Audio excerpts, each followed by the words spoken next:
Welcome to this Prepare for IELTS video in which we're going to answer an important question. What is formal writing and how can I use it in my IELTS essay? So we'll go through several points showing you what you should and shouldn't do. And we'll start out with and try to avoid and at the beginning of a sentence. You can see in the first example, which is week, we start a sentence with and. In the stronger sentences, we use alternatives, in addition, furthermore, and another point worth making is that. So avoid and when you're avoiding and, also avoid but. So in the weak example here, we start a sentence with but. In the stronger examples, we use alternatives like however and nevertheless. It should be mentioned that, and yet it is worth noting that. So when you're speaking, you can start a sentence with and or but. When you're writing, you can join two clauses with and or but. So you can put these words in the middle of a sentence, but try very hard not to start sentences with them. The next thing to avoid is contractions. So these are words like don't instead of do not and couldn't instead of could not. You can see the weaker example has words which have been joined together where an apostrophe is used, and in the stronger example we have avoided this. Generally try to avoid contractions. Also avoid question marks and exclamation marks. So in the weak examples we've used question marks and exclamation marks. In the strong examples we've found alternatives for this. So again, try to avoid exclamation marks and question marks. Also, most of the time, avoid phrasal verbs. So phrasal verbs are verbs with 2 or 3 parts. That's a verb and a preposition or an adverb. Verbs like to put up with, or to fall out, or to come up with. And generally, it's a good idea to avoid these, as we have done in the stronger example. Sometimes you have no alternative. So if you have used a verb once and your options are repeating it or using a phrasal verb, then use the phrasal verb. It's not the end of the world, but generally try to avoid them.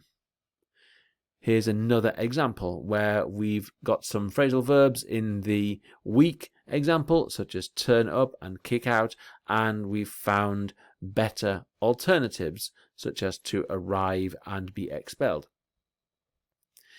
Similarly, avoid idiomatic expressions. So idioms are expressions which don't mean exactly what they say. So if you say, for example, at the end of the day, you don't really mean at the end of the day. You mean when the situation is finally sorted out or resolved. Similarly, the phrase which side your bread is buttered on doesn't really refer to bread. It's not impossible to use idiomatic expressions, but try to avoid them when you can. Again, if you need to because the alternative is repeating, then it's possible, but you should try to avoid idioms and idiomatic expressions when you can in your formal writing.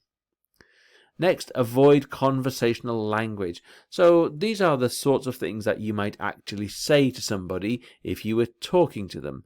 Things like, as you can imagine, and of course, and it won't surprise you to hear that, and that's right, isn't it? So when you are writing, there is distance between you and the person who is reading, which you don't get in a conversation. So you're not really talking to them and expecting a response. So language which seems to expect a response from somebody is generally informal, and you can see in our stronger example here we have avoided that.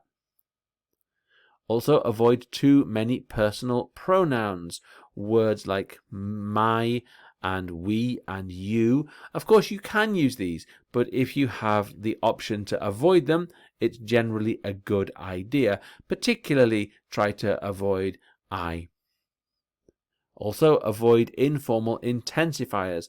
So intensifiers are words and phrases like a little bit, a tiny bit, loads of, and also words like really. And you can see we've used formal alternatives in our stronger example here. Avoiding informal words in general is a good idea. So words like kids for children, mates for friends, okay, and dodgy for strange or untrustworthy is a good idea. Also try to avoid shortened words like info for information and photo for photograph. Avoid imperatives. So these are verb forms which you use when you want somebody to do something. So turn off the lights, don't use that, and cut down on your use of cars. So these are verb forms which are okay when you're speaking, but in a piece of formal writing, it's generally a good idea to avoid them. You can see we've done that here. Now on to things that you can use, and we'll start with passives.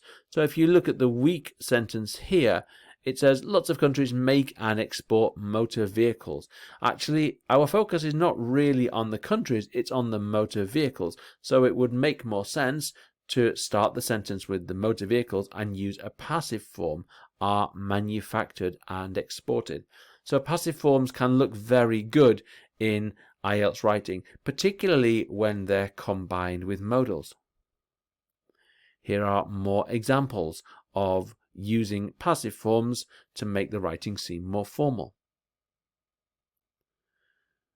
And formal phrases, it's difficult to say exactly what formal phrases are, but if you see a good dictionary, it will often tell you. So phrases like, I am of the opinion that, is much better than I believe that or I think that. To all intents and purposes is better than in reality or generally. So when you see formal writing and you see set phrases like these, try to learn them so you can put them into your writing. Use complex sentences, not all of the time. So you can see the text in red here uses simple sentences, and the stronger text uses some complex sentences. These are sentences with a main clause and a subordinate clause. So they have two clauses. They're generally longer and more complex.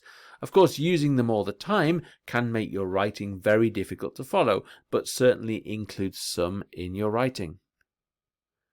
And use nominalization. So this is turning things into nouns. So if we look at the first weak example, it says, when people go on a plane or bus, it's often late, and this can be problematic. They often complain, but nothing usually gets done. And you can see that we've turned this into a text with lots of nouns, such as delays on public transport. Actually, delays on public transport can be seen as a noun phrase. Leads to difficulties for passengers.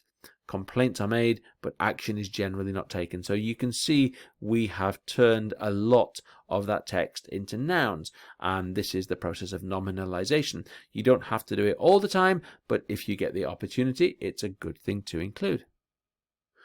We hope you found that useful and that now you feel a bit more confident writing in a formal way. You certainly don't need to include all of these in your writing, but the more you can, the more you'll convince the IELTS examiner that you are writing formally, and this can be great for your task response grade. We look forward to seeing you soon, and thank you for watching.